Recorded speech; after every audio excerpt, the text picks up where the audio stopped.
So it's 2024 and no one wants to be doctors and lawyers anymore. It's all about artists, social media stars, and everything above. My job in all this mess is to tell you what you can and cannot do. Today I'm giving away some tips that mean dear to me, so it would mean the world if you watch the whole thing through. And I also added a timestamp so you can glide through the video if you would like to. Anyways, let's get into tip number 1. Have you ever felt like putting your all into something and getting nowhere with it? Like it feels like you're getting no listens on Spotify or SoundCloud, and it feels like you're getting no clicks on your videos? Well, the best tip from me to you is to have patience. Sounds cliche, right? But really the truth is, just waiting around for listens and views is just not going to get you anywhere. You can be using that energy for anything else. Why wait for a project to blow up when you could just be making another project that could possibly blow up? Finding patience in this storm is hard. I get it, I've been there, and I'm still here. Some of my videos and some of my songs just straight up flop, and it's okay. And I'm about to tell you something my girlfriend told me, and it just straight up helped me so much. Tip 2 is some words of advice my girlfriend gave me a while back. On this day I was just complaining about beats, and I was just complaining about how shitty I sounded and all the above. You get it, you've been there, and I've been through thick and thin. She said if you truly feel good about your work and you put your all into it, then it is truly something good. Now before you go into the comments and say, oh, she ain't say that shit, trust me, I didn't believe her either, but it was truly something that opened my eyes. If there was a project I took my time on, didn't rush anything on, and had everything perfect down to releasing it, it would theoretically be a great project, right? This might seem stupid to you, but truly give it some thought. When was the last time you were actually satisfied with a project? You made the beat, you did the vocals, and even promotion was great. When you have that satisfaction of just knowing that everything was great and you did everything perfect, it's a different type of feeling. Those words helped me out of a writer's block I was in, and I hope they help you out of whatever you're stuck in right now. There are times in my beat making experience where I just give up halfway through because I don't like the chords I'm using and I don't like the sounds I'm using as well. I have all these instruments and all these melodies, but I can't pick one. With all these plugins you have, it can feel quite overwhelming that you just continue to dig, and that's all it will ever be. If you struggle with starting your beats, listen to this tip because it just may save your beat making experience. Tip number 3 is to not overwhelm yourself with plugins. Keep it as simple as you can. If I need to find certain sounds for a certain beat, I usually stick to one plugin if I'm struggling to find anything. For instance, my main chords will be from Serum, my counter chords will be from another Serum pack, and then my counter melody will be from Serum as well. This ties into discipline, which I talk about more here. Sometimes you just have to make do with what you have, and honestly with all these plugins people are making,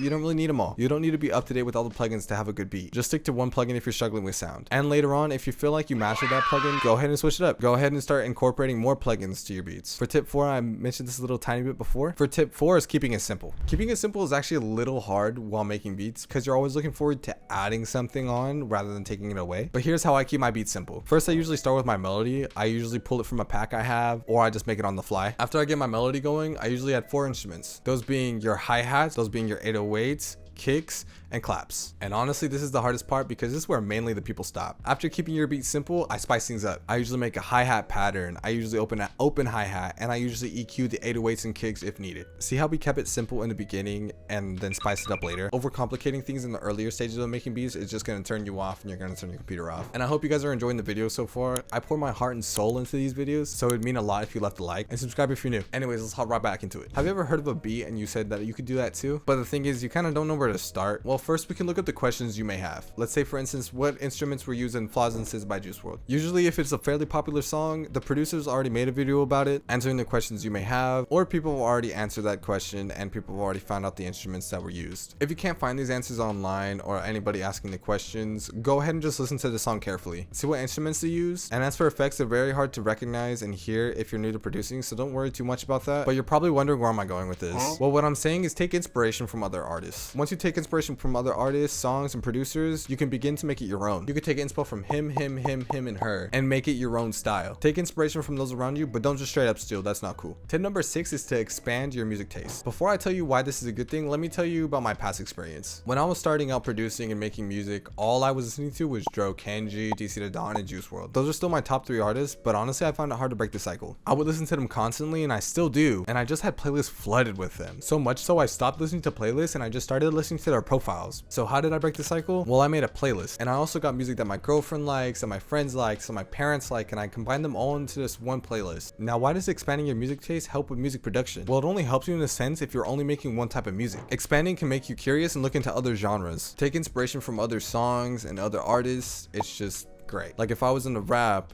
and I started listening to indie, I can gain knowledge about how they do things over there.